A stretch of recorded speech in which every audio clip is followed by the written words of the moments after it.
Assalamualaikum warahmatullahi wabarakatuh. Saya Muhammad Nopal Alatsari, NPM 411834021902010. Di sini saya akan menjelaskan pertanyaan soal dari ujian UTS dari mata kuliah Manajemen Syariah. Yang pertama, Manajemen Syariah. Definisi manajemen syariah yaitu perilaku yang terkait dengan nilai-nilai keimanan dan ketauhidan. Jika setiap orang berperilaku yang terlibat dalam sebuah kegiatan dilandasi dengan nilai tauhid, maka diharapkan perilakunya akan terkendali. Dan hal yang penting dalam manajemen syariah berdasarkan dari pandangan Islam adalah harus memiliki sifat jiwa kepemimpinan. Manajemen syariah secara filosofis. Yang pertama, planning merupakan bagian dari sunnatullah. Konsep manajemen Islam menjelaskan bahwa setiap manusia untuk selalu melakukan perencanaan terhadap semua kegiatan yang akan dilakukan di masa depan agar mendapatkan hasil yang optimal. Yang kedua, organizing. Allah Subhanahu wa taala berfirman yang artinya, sesungguhnya Allah menyukai orang-orang yang berperang di jalannya dengan barisan yang teratur seakan-akan mereka seperti suatu anggun yang tersusun kokoh. Quran surat As-Saff ayat 4. Dalam hadis, Rasulullah SAW bersabda, Allah sangat mencintai jika seorang melakukan perbuatan yang terutama dilakukan dengan itqan, hadis riwayat atau berani. Yang ketiga, actuating, yaitu membuat para pekerja ingin melaksanakan tugas yang ditetapkan dengan secara sukarela dan kerjasama yang baik. Allah Subhanahu wa taala berfirman yang artinya, tidaklah kamu perhatikan bahwa sesungguhnya Allah mengetahui apa yang di langit dan di bumi. Tidak ada pembicaraan rahasia antara 3 orang melainkan dialah keempatnya, dan tidak ada pembicaraan 5 orang melainkan dialah keenamnya, dan tiada pula pembicaraan antara jumlah yang kurang dari itu atau lebih banyak, melainkan dia dalam berada kebersamaan dimanapun mereka berada. Kemudian dia akan memberitahu kepada mereka pada hari kiamat apa yang telah mereka kerjakan. Sesungguhnya Allah mengetahui segala sesuatu. Quran surat Al-Mujadalah ayat 7. Yang keempat, controlling. Allah Subhanahu wa taala berfirman yang artinya, dan hendaklah ada di antara kamu segolongan umat yang menyuruh kepada kebijakan, menyuruh kepada ma'ruf nahi mungkar. Mereka adalah orang-orang yang beruntung. Quran surat Ali Imran ayat 4. Ayat ini menjelaskan bahwa pengawasan merupakan tanggung jawab sosial dan publik, mereka jalankan dengan baik dan bentuk lembaga formal maupun non formal. Yang kedua, meneladani sifat Nabi Muhammad SAW dalam manajemen syariah. Laqad kana lakum fi Rasulillahi uswatun hasanatun liman kana yarjullaha wal yawmal akhir wa dzakarallaha katsiran.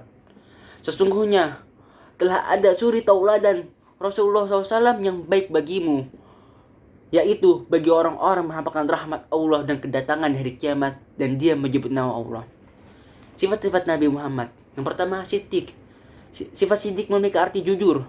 Maksudnya, Rasulullah pasti menyampaikan wahyu maupun amanah dengan jujur tanpa adanya tambahan maupun dikurangi. Sifat siddiq adalah poros utama kenabian dan menjadi pusat orbitnya. Dalam Al-Quran, Allah Subhanahu wa taala berfirman, "Waskur fil kitabi Ibrahim, innahu kana siddiqon nabiyya."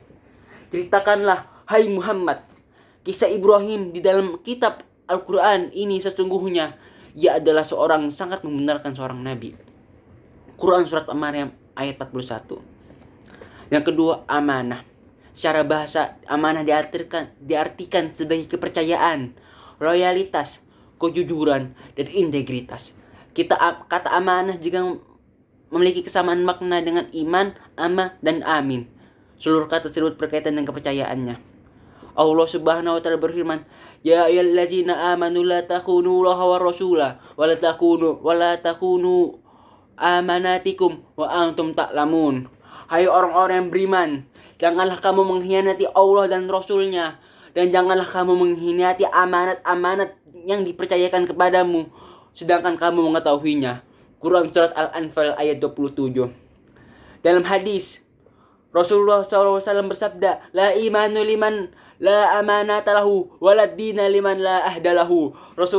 Tidak sempurna iman seorang yang tidak amanah, dan tidak sempurna agama seorang yang tidak menunaikan janjinya. Hadis riwayat Ahmad. Ketiga, tablik. Tablik secara bahasa artinya menyampaikan. Tabligh secara istilah menyampaikan ajaran-ajaran Islam yang diterima dari Allah Subhanahu wa taala kepada manusia. Kelak untuk jadikan pedoman yang disanakan untuk memperoleh kebahagiaan dunia dan akhirat. Ya ayuhar rasulul, ya ayuhar rasulu, balligh ma unzila ilaika mir rabbik. Wa illam yaf'al famal balagta risalatah wallahu ya'simuka minan nas. Innallaha la yahdil qaumul kafirin. Wahai Rasul, sampaikanlah apa yang diturunkan Tuhanmu kepadamu. Jika tidak engkau lakukanlah apa yang diperintahkan itu, berarti engkau tidak menyampaikan amanatnya. Dan Allah memelihara engkau dari gangguan manusia. Sungguh Allah tidak memberi petunjuk pada orang-orang kafir. Quran Surat Al-Ma'idah ayat 67. Selanjutnya, Fatona. Fatona artinya cerdas. Kecerdasan ini dimaksudkan dalam surat Al-Baqarah ayat 269. Yu'til hikmata may yasha wa may yu'til hikmata faqad utiya khairan katsiran wa may yazzakkaru illa ulul albab. Allah menganugerahkan al-hikmah, pemahaman yang di dalamnya Al-Qur'an dan As-Sunnah kepada siapa yang dikehendakinya. Barang siapa yang mengadukan al-hikmah itu, ia benar dianugerahkan karunia yang banyak. Hanya orang-orang yang berakallah yang mengambil pelajaran dari firman Allah. Selanjutnya, lembaga keuangan syariah, bank maupun non-bank. Yang pertama, kita akan membahaskan lembaga keuangan syariah bank.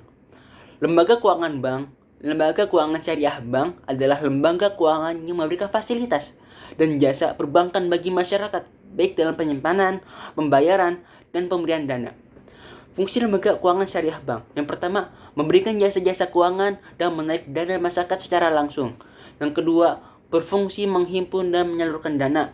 Yang ketiga, memberikan pelayanan kepada masyarakat yang berupa penawaran jasa-jasa perbankan seperti jasa pengiriman, penitipan barang berharga, dan lainnya. Yang keempat, memberikan rasa aman dan nyaman kepada masyarakat yang menggunakan jasanya. Lembaga keuangan non-bank. Lembaga keuangan non-bank atau LKBB adalah lembaga keuangan yang melakukan proses penghimpunan dana dengan cara mengeluarkan surat-surat berharga. Lembaga keuangan non-bank ini tidak diizinkan untuk mencetak uang sendiri dan menentukan suku bunga. Fungsi lembaga keuangan non-bank. Yang pertama, pemberi bantuan modal dalam bantuan kredit, baik itu jangka panjang maupun jangka pendek, agar kredit tidak berjerat hutang dengan bunga yang sangat tinggi. Yang kedua, mengumpulkan dana dari masyarakat dengan mengeluarkan dokumen berharga dan menyalurkan kembali untuk pembiayaan investasi kepada perseorangan maupun perusahaan yang membutuhkan. Yang ketiga, mendorong perekonomian pasar uang dan pasar modal. Selanjutnya, penerapan etika, norma, dan nilai syariah di lembaga keuangan syariah. Dalam perspektif umum, etika diartikan sebagai perangkat yang mengatur tingkah laku manusia. Etika memberikan petunjuk bagi manusia mengenai apa yang harus dilakukan dan apa yang harus tidak boleh dilakukan.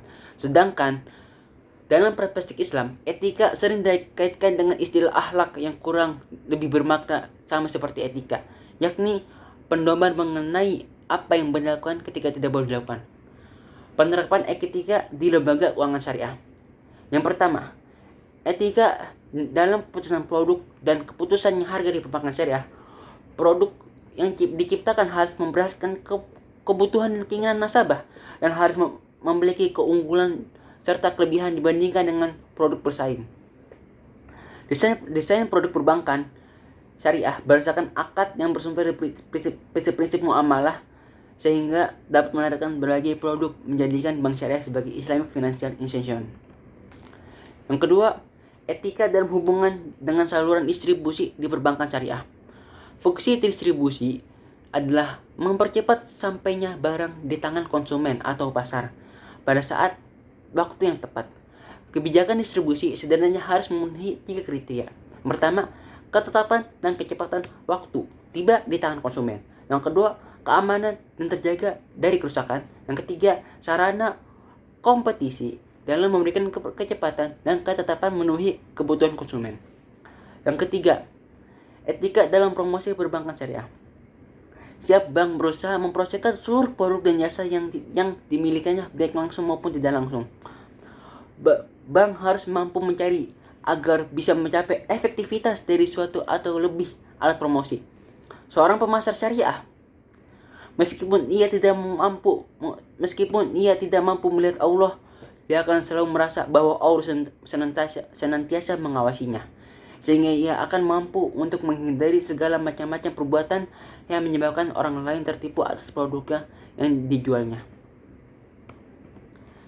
Mungkin ini saja dari saya penjelasan dari materi UTS Manajemen Syariah. Sekian dari saya. Assalamualaikum warahmatullahi wabarakatuh.